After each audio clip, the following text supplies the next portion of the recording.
बिस्मिल्लाहिर्रहमानिर्रहीम। इंसाफ क्या मिल रहा है जी? और इंसाफ के बारे में बातें बहुत ज़्यादा होती हैं और इंसाफ के बारे में कहा जाता है जनाब कि आपको आसान तरीके से इंसाफ मिलेगा, इंसाफ आपके डोर स्टेप पे आएगा। और बिल्कुल इसी किस्म की बातें हम सुनते भी हैं, अपर हाउस में भी, लोअर हाउस में भी। और जब हुकूमत की तरफ से स्टेटमेंट्स आती हैं तो उसमें भी कोई ऐसी स्टेटमेंट हमें नज़र नहीं आती। ऐसे लगता है कि सब अच्छे की रिपोर्ट है जहाँ तक इंसाफ का ताल्लुक है।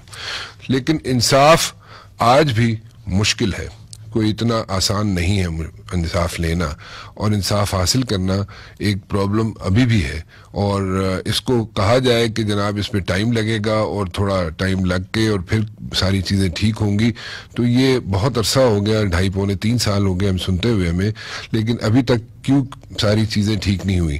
अब एक नया यहाँ पे एज लिया जाता है हुकूमत की तरफ से, and people who are sitting in the corridors of power, कि जनाब सेनेट के इलेक्शंस होंगे, वहाँ पे हमें जनाब ज़्यादा सीटें मिल जाएंगी और जो ऑर्डिनेंसेस हैं उनको शेप अप कर दिया जाएगा, कवानीन बन जाएंगे और फिर इंसाफ जल्दी मिलना शुरू हो जाएगा। Let's see, we are keeping our fingers crossed on this one. At the very same time हम देखते हैं जनाब के आसिफ जरदारी साहब जो हैं वो अपने कार्ड जो है बड़े अहसन तरीके से, बड़े अच्छे तरीके से प्ले कर रहे हैं। और अगर कंपैरिजन किया जाए पीडीएम की पार्टीज के अंदर जितनी पार्टीज हैं मौजूद, तो उसके अंदर अगर कोई सेंसिबली चल रहा है तो वो आसिफ अली जरदारी साहब है। टफ टाइम क्या हुकूमत को मिल रहा है या नहीं मिल रहा? हुकूमत से अगर पूछा जाए तो वो कहते हैं एवरीथिंग इज हंकी डोरी, कोई इश्यूज नहीं है, पीडीएम इज हिस्ट्री और पीडीएम कहीं भी नहीं खड़ी हुई। और पीडीएम का अगर यहाँ पे लॉन्ग मार्च होगा भी तो वो सिर्फ और सिर्फ फेस सेविंग के लिए होगा। उनको फेस सेविंग चाहिए जिसकी वजह से उनको लॉन्ग मार्च करने की इजाज़त दी जाएगी ताकि वो अपनी फेस सेविंग करके चलते बने। अगर इसी तरह के हालात हैं तो फिर दैट मीन्स कि अगले जो 2.5 साल या 2.25 साल रह गए हैं वो हुकूमत ऐसा तरीके से गुजार लेगी। और अगर वो गुजार लेगी तो फिर पीपल्स पार्टी, नून लीग और बाकी जो जमातें हैं वो कहाँ खड़ी होंगी। एक आवाज़ ये भी आती है जनाब कि पैगाम पहुंचाया गया मियां नवाज शरीफ साहब को एक उनके राइट हैंड से जब वो बाहर गए। मैं यहाँ पे बात कर रहा हूँ शाहिद खाकान अब्बासी साहब की। शाहिद खाकान अब्बासी साहब जब बाहर गए, अमेरिका गए, उनकी कोई ज़ाती मसरूफियात थी, उनका नाम ECL से निकाला गया और वो कुछ दिनों के लिए 2 हफ्ते कह लें या उससे 2 दिन ऊपर भी कर लें उनको लग गए थे आते हुए, तो उन्होंने रास्ते में रुक के कोई पैगाम जरूर दिया है नवाज शरीफ साहब को। उसकी आवाज़ हमने सुनी नहीं कि वो पैगाम क्या था और किसकी तरफ से था। लेकिन इसके साथ साथ अगर ये कहा जाए कि पीपल्स पार्टी के साथ भी इस्टेब्लिशमेंट के रवाबित है तो वो मेरे ख्याल में गलत नहीं होगा, क्योंकि आसिफ जरदारी साहब को भी एज मिला और वो एज ये मिला कि जो JIT बनी थी और उनपे जो मुकदमात थे और जो वहाँ पे इन्वेस्टिगेशन की गई और सारी चीज़ें जब सामने आई तो वो कहा यह गया कि सेंटर में उसको एक्सपेडाइट किया जाएगा, वहाँ पे सेंटर के अंदर केसेस चलेंगे। लेकिन कुछ अर्सा पहले हमने देखा कि जनाब वो सारे केसेस जो है सिंध में ट्रांसफ़र कर दिए गए और वो एक बहुत बड़ा ब्रेक थ्रू था जहाँ तक पीपल्स पार्टी का ताल्लुक है। अभी पीपल्स पार्टी की अगर सेनेट की बात करूं तो सेनेट में पीपल्स पार्टी कितनी सीटें रिटेन कर सकेगी, क्या उनके हालात होंगे, कैसे ये सारा सिलसिला चलेगा, इन सब चीज़ों पे मैं गुफ्तगू करना चाहूँगा। मेरे साथ मौजूद है कमरुज़्ज़मान कायरा साहब, पीपल्स पार्टी से उनका ताल्लुक है, फैसल जावेद साहब PTI से। आप दोनों का बहुत बहुत शुक्रिया, आप लोग तशरीफ़ लाए। अगर फैसल जावेद साहब इजाज़त तो आपकी, तो मेरे ख्याल में कायरा साहब से शुरू कर लें, क्योंकि हाँ प्लीज़ क्यों कर रहे हो तुसी?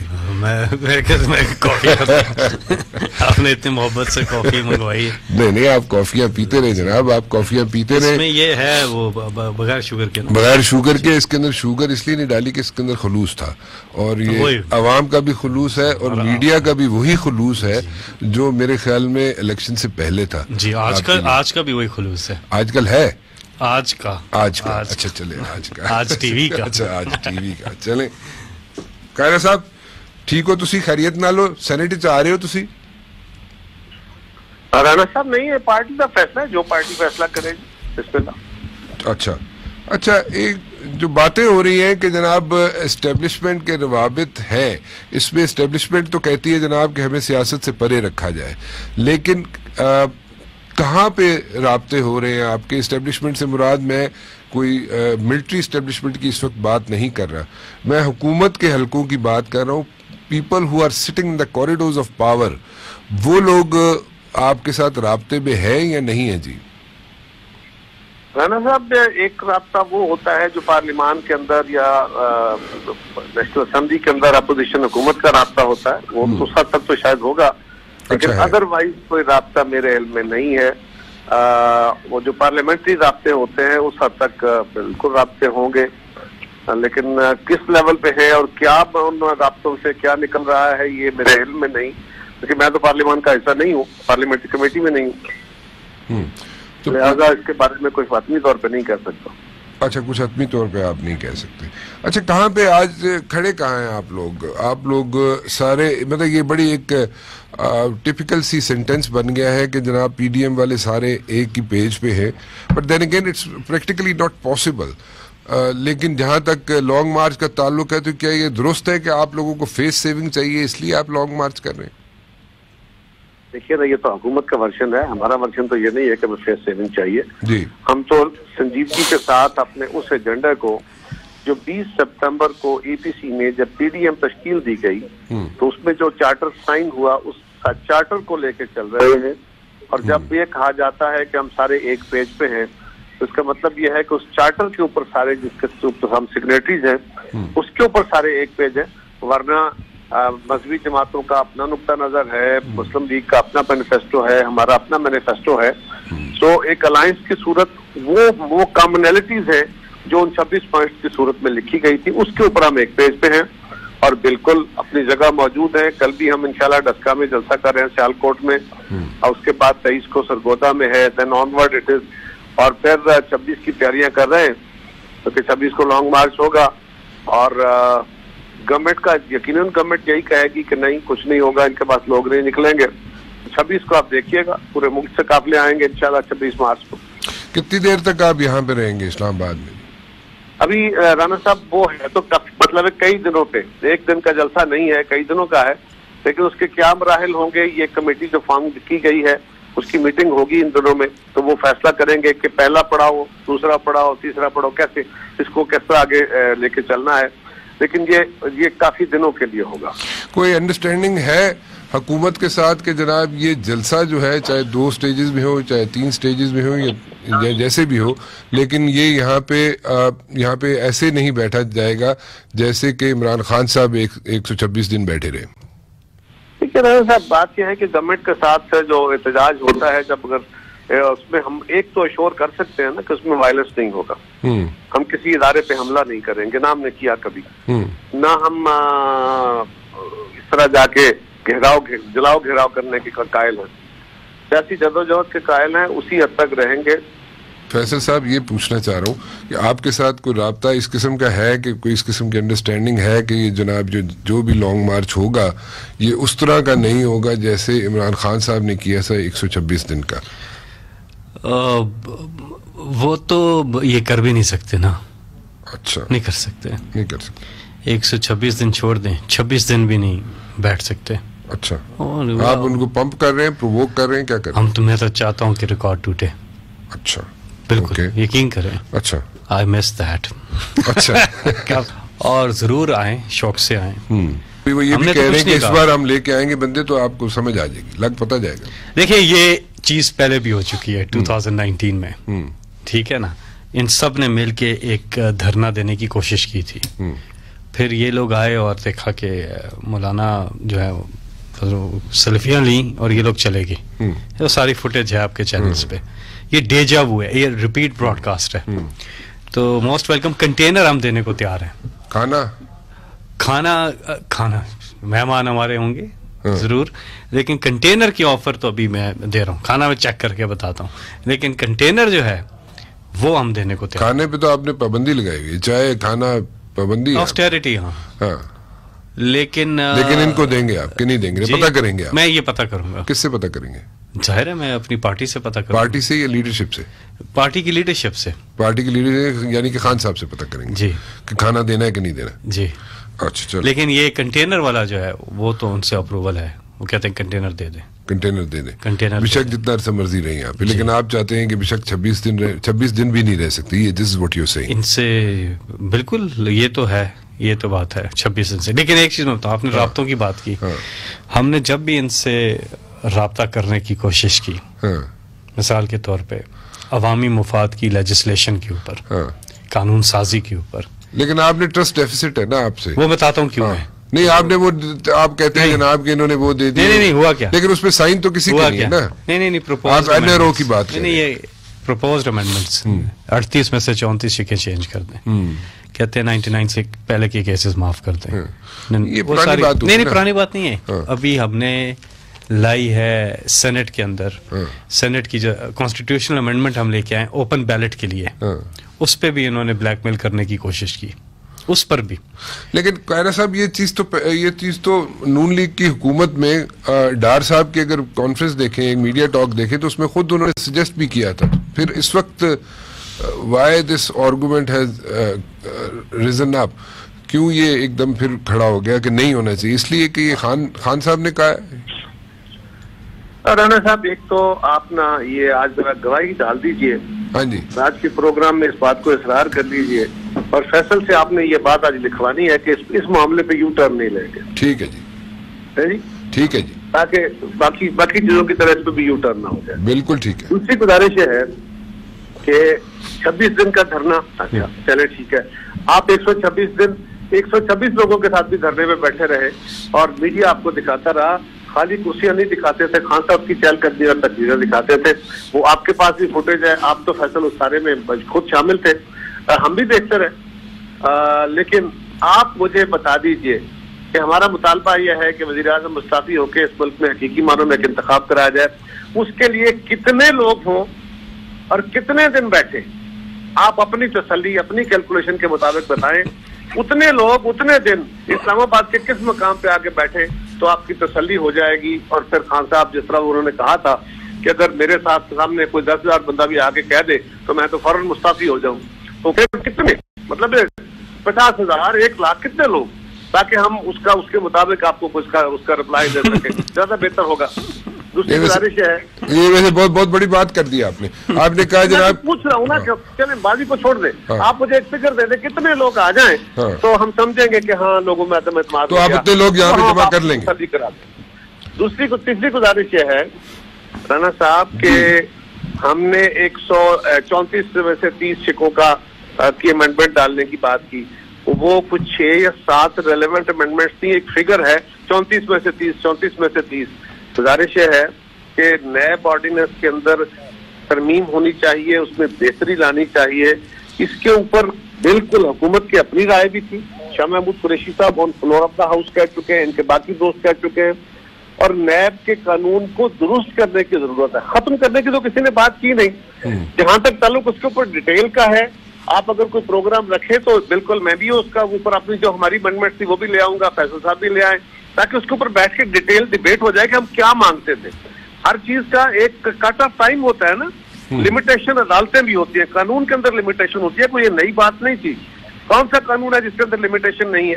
आपकी लिमिटेशन लॉ एक्ट है पूरा कि कौन से केस के अंदर कितनी लिमिटेशन है, कितना पीछे जा सकते हैं आप, कितना डिले हो जाए तो आप केस फाइल होगा, उसके बाद नहीं होगा, सो दैट कि वो अब हम अपने लिए तो नहीं मांग रहे, 99 के बाद तो हमारी हुकूमतें नहीं रही सारी, लेकिन ओके, अगर आपका ये ख्याल है कि हमने ये मांगा था तो आप ये फरमा दीजिए कि हमारी तरामीम तो गवर्नमेंट को कबूल नहीं थी, गवर्नमेंट ने उस कानून को दुरुस्त करने के लिए अपने तय को प्रपोजल दी थी, आंसर इज नो, कोई तजवीज नहीं आई थी। तो हमारी तजवीज हो सकता है वो जरा हायर साइड पे हो, गवर्नमेंट उसे एग्री नहीं करती थी, लेकिन बैठ के बात तो की जा सकती थी। अब इनके पास सिर्फ एक लफ्ज है जी, एनआरओ नहीं देंगे। हम कहते हैं लोगों को रोटी दे दो, कहते हैं एनआरओ नहीं देंगे। हम कहते हैं चीनी चोरों को पकड़ लो, कहते हैं एनआरओ नहीं देंगे। हम कहते हैं आटा चोरों के खिलाफ एक्शन करो, कहते हैं एनआरओ नहीं देंगे। हम कहते हैं मुल्क में महंगी बिजली हो गई है, आपने वादा किया था सस्ती करेंगे, आपने वादा किया था रोजगार देंगे, कहते हैं एनआरओ नहीं देंगे, हमसे एनआरओ मांगते हैं। ओ भाई, एनआरओ से लोग अब थक गए। अब आप सिर्फ ये करें कि जो केसेस है वो भी चलें, अदालतें अपना काम करें, नैब अपना काम करे, और आप लोगों को रिलीफ देने की बात करो। हमें कुछ ना दो, सिर्फ लोगों को रिलीफ दे दो। हम ये बात कर रहे हैं हजूर, और ये बात अगर गवर्नमेंट को ग्रां गुजरती है तो हम क्या करें? पीपल्स पार्टी ने एनआरओ लिया ना जनरल मुशर्रफ से। किस चीज का एनआरओ लिया? किस चीज का लिया? वाह, उसको सुप्रीम कोर्ट ने कलअदम करार दे दिया था, वही ठीक हो गया। अच्छा, जब सुप्रीम कोर्ट ने कलअदम करार दिया था वो सारे केसेस खुल गए। अच्छा कायरे साहब, आप कह रहे हैं कि इमरान खान साहब लोगों को रोटी दें, आपका अपना जो नारा है वो रोटी कपड़ा और मकान है, नंबर 1। सो आप लोग तो जी एक मिनट, जितना अरसा आप लोग पावर में रहे इमरान खान तो रहा नहीं, ठीक है, तो वो जस्टिफाई कर सकता है इमरान खान, और इमरान खान के साथी जो है वो जस्टिफाई कर सकते जी सानू तो 2.5 साल होने लिया है, ऐसी किस तरह रोटी कपड़ा मंगा, ठीक है जी। अच्छा, दूसरी बात यह है कि जो पॉइंट्स हैं, जिस पॉइंट्स पे बात हुई थी, उनमें से मेरी इतलात के मुताबिक, मैं गलत हो सकता हूँ, if I am wrong please correct me Kaira साहब, और फैसल साहब आप भी मुझे करेक्ट कर दीजिएगा। बेसिकली 10 नकात ऐसे थे, 10 क्लॉजेज ऐसी थी जिस पे कंसेंसस हो सकता था, वो कंसेंसस क्यों नहीं हुआ? नंबर 1। नंबर 3, ये आप जो कह रहे हैं कि जनाब उसमें से ये पीटीआई वाले कहते हैं कि ये एनआरओ मांग रहे थे, और कह रहे थे जनाब, इन्होंने 2-3 पॉइंट्स भी रेज किए थे, उसमें इन्होंने कहा था जनाब कि ये ज्यादातर जो मांग रहे थे रिलीफ, वो अपने लीडरान के लिए मांग रहे थे ताकि उनके ऊपर जो केसेस है वो उनको वहां पे रिलीफ मिल जाए। सो इन चीजों के जवाब जरा अगर आप दे दें तो फैसल साहब आप पहले दे दें इस तरह की बात। एक इंडिविजुअल को रिलीफ देना है, इंडिविजुअल लीडरशिप्स को को ही, लेकिन जो पर्सन स्पेसिफिक लेजिस्लेशन है वो तो होती ही नहीं है।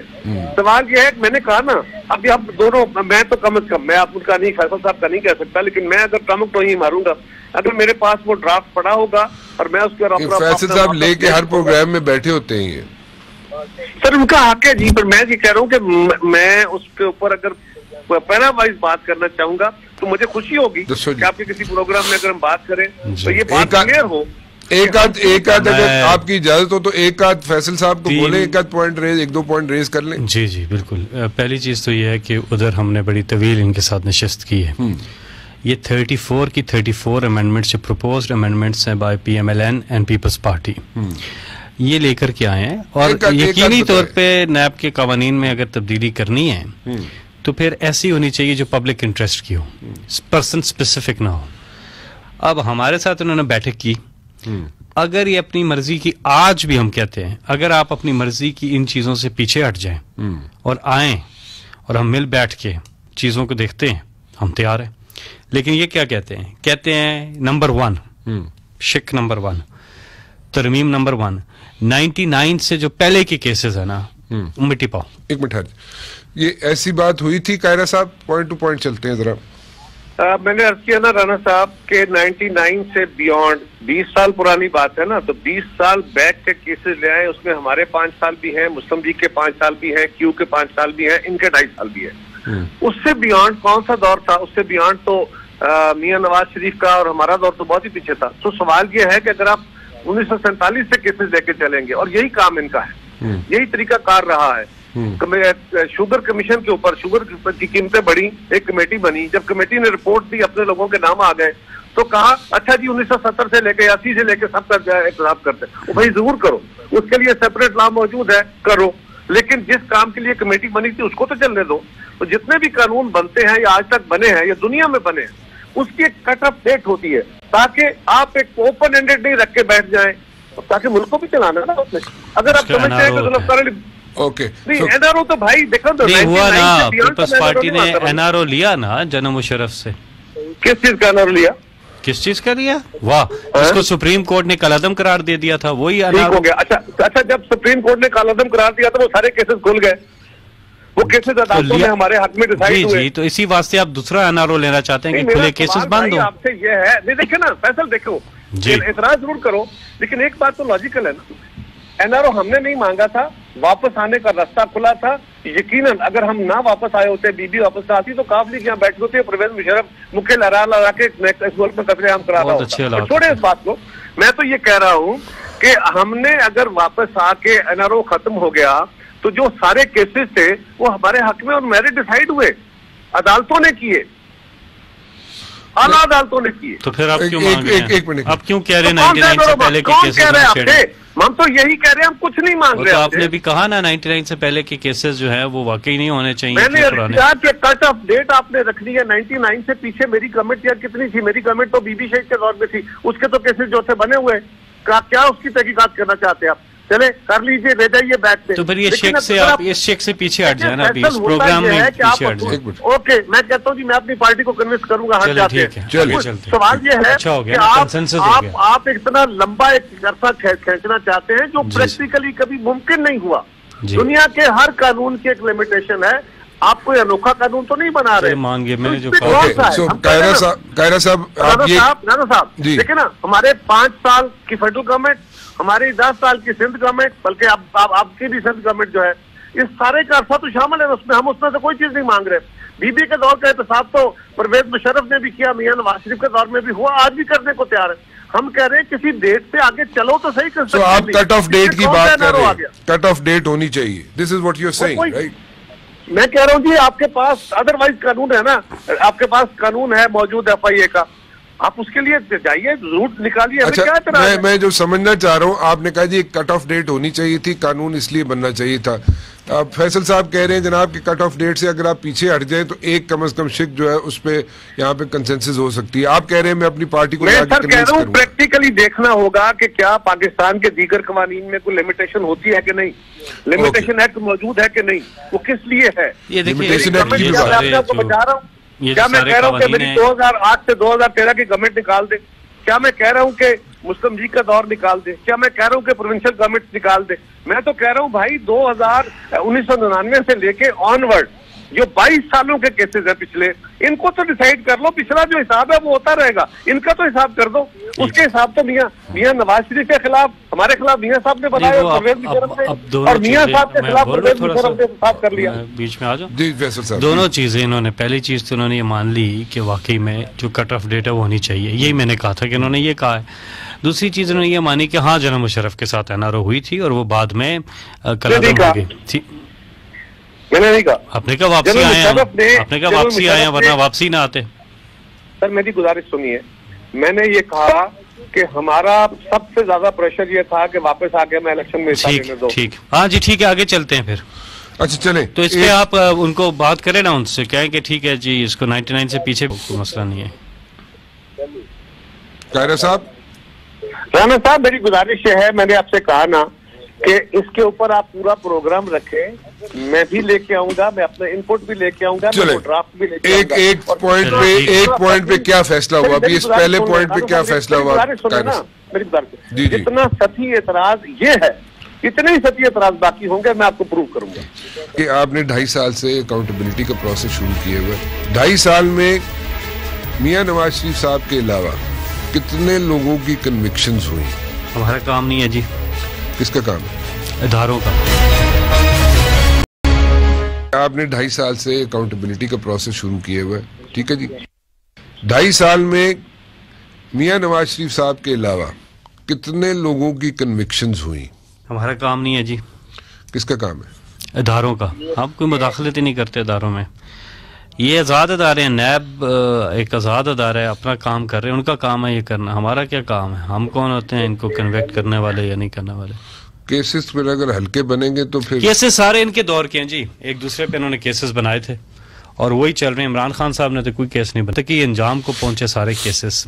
स्पीडी होना चाहिए। क्यों नहीं बन रहे? कन्विक्शन क्यों नहीं हो रही? क्यों नहीं मंतकी अंजाम तक पहुंचे? We have nothing to do with it sir. हम क्यों करें? मैं ये पॉलिटिकल बात नहीं कर रहा, सीधी बात कर रहा हूँ। कोई इंटरफेरेंस नहीं है अदारों के अंदर।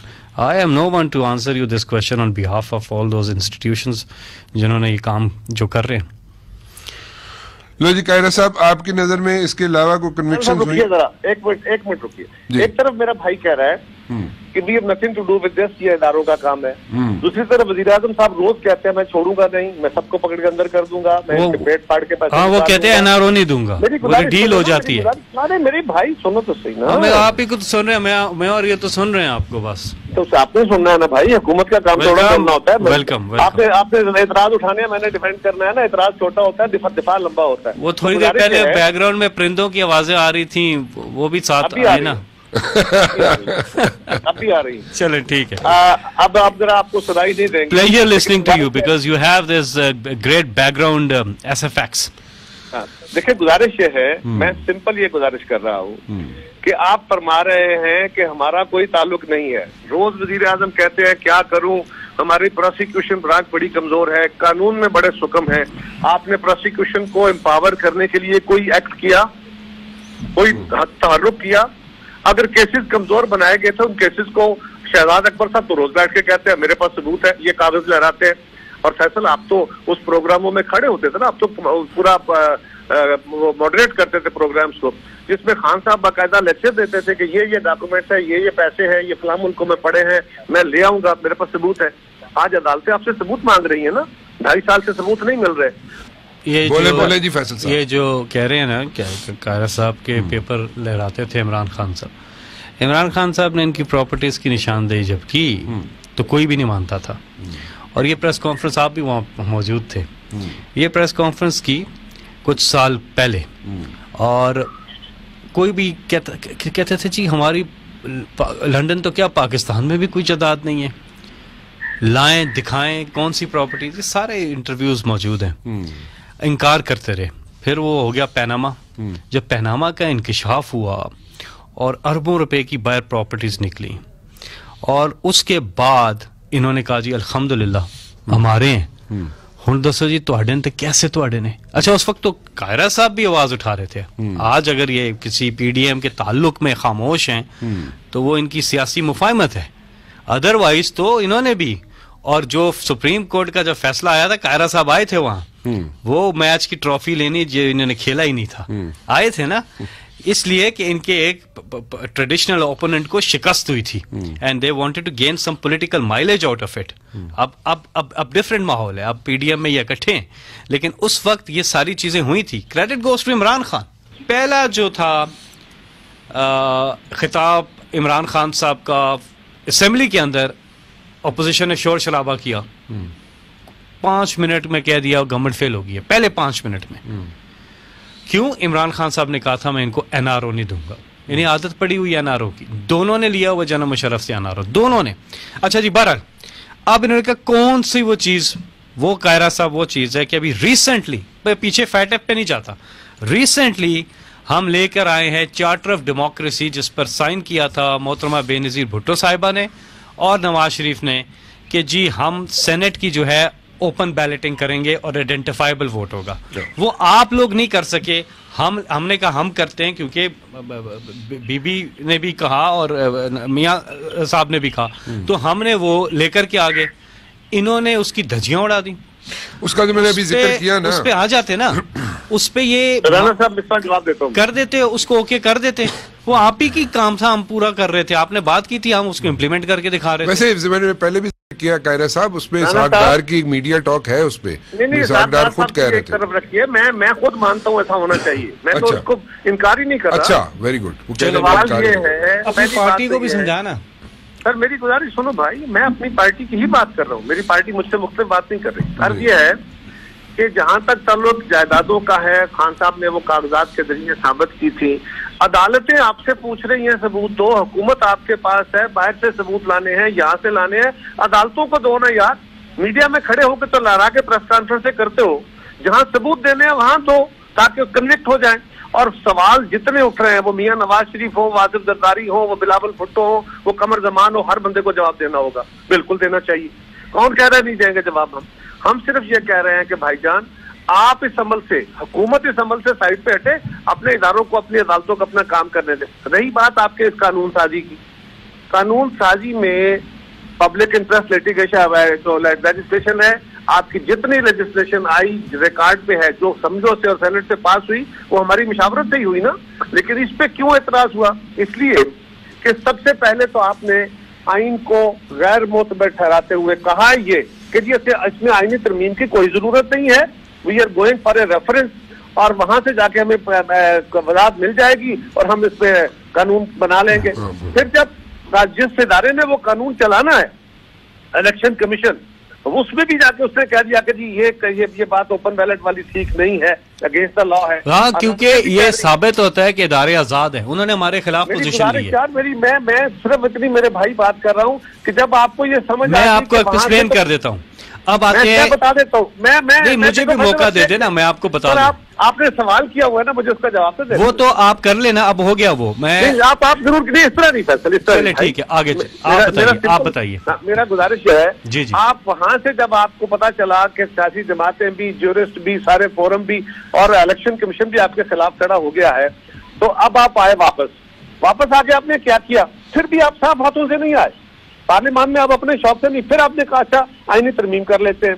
वो करने के लिए क्या करना चाहते थे आप सिर्फ ये ओपन लेजिस्लेशन के लिए बात नहीं कर रहे थे, उसके साथ आपने लगाया कि रिट्रोस्पेक्टिव इफेक्ट के साथ आप जो फॉरेन नेशनल्स हैं या डुअल नेशनल्स हैं उनको इलेक्शन लड़ने का और मेंबर बनने का राइट दे, रिट्रोस्पेक्टिव इफेक्ट के साथ, ताकि अब तक वो लोग जिनके केसेस अदालतों में हैं या इलेक्शन कमीशन में है वो उससे बच सके, या आपके प्यारे इस इलेक्शन के अंदर आ सके। तो ये पर्सन स्पेसिफिक लेजिस्लेशन को हमने अपोज किया और हमने कहा, ठीक है पहले दिन कहा कि आइन के अंदर तरमीम करने का तरीकाकार मौजूद है, अभी कमेटी बना के ले आए और हम electoral reforms, composite electoral reform करना चाहते हैं, कम्प्रिहेंसिव रिफॉर्म करना चाहते हैं। एक मुख्तसर सा फैसला, मैं मुख्तसर सा जी, एक तो इलेक्टोरल रिफॉर्म्स में मैंने काफी दफा इनको बिठाया हुआ नहीं है। दूसरी चीज ये बता देते हमें कि यार इसको यूं कर दें हम वोट करने को तैयार है, उन्हें तो खैर कॉपियां फाड़ दी, कहते नहीं।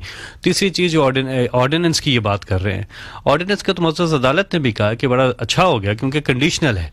कहते हैं अगर कंडीशनल ना होता तो हम इसको कलअदम करार दे देते, लेकिन देर डूइंग, क्योंकि मुअज़्ज़ज़ अदालत कितना टाइम जाया ना हो। मुअज़्ज़ज़ अदालत में जो रेफरेंस है, जिस पे इतनी समाअत हो चुकी है, उसके बाद अगर कोई फैसला आता है और वो इम्प्लीमेंट नहीं हो सकता, मुअज़्ज़ज़ अदालत का टाइम जाया करने के मुतरादिफ है। तो इसलिए दूसरा ये कि तशरीह क्या है, सेनेट इलेक्शंस जो आइन का आर्टिकल 226 है, all elections under the constitution will be held by secret ballot.